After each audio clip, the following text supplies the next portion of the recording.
Hey guys, so in this video I'm going to be breaking down the instructions for the annotated bibliography assignment. This assignment is worth 10% of your overall grade, and you'll be doing research to find sources that you'll use for your final research paper. So let's take a closer look at the instructions for this assignment. For the annotated bibliography, you will search York's library and other credible sources to help you find 5 peer-reviewed scholarly sources that are different from the sources you have used for draft 1 of your research paper that you think are relevant and reliable. These sources will help you answer your main and sub-questions for your final research paper. Think about the quality of your sources when conducting your research. For example, using sources with empirical research lends more credibility to your paper than using blog posts.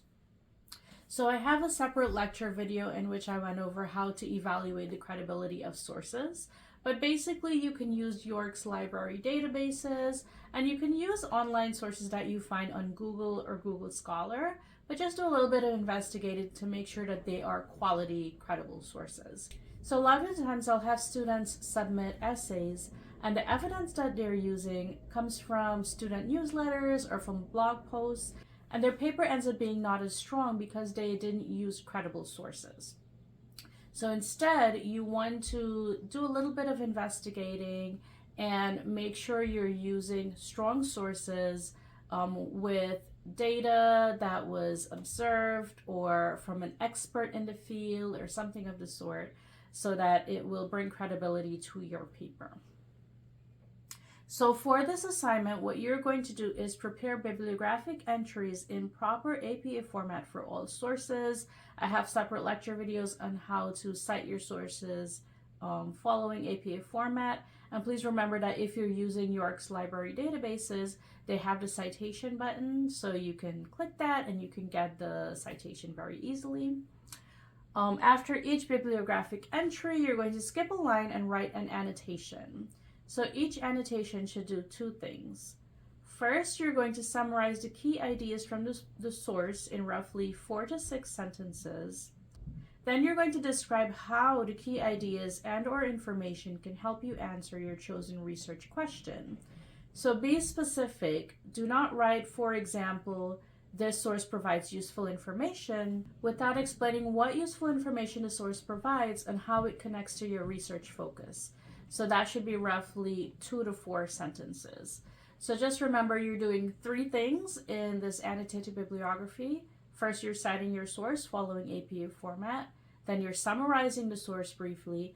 And then you're explaining what specific parts of this article you'll be using to help your argument in your final research paper.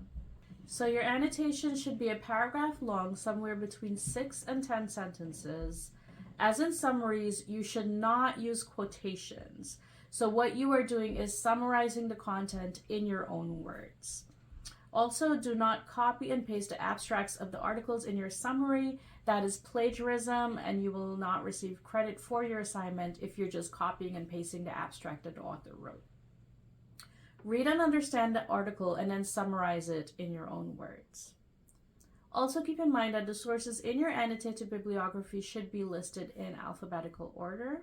And here's an example of an annotated bibliography entry in APA format that's reliable and relevant to the following research question.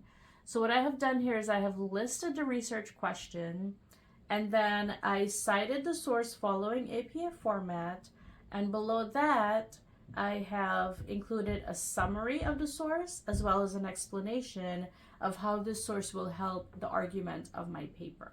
So just remember that the purpose of this assignment is to help you conduct research, become familiar with your topic, and find the sources that you will be using for your final research paper, not for the draft of your research paper. That draft will be using different sources.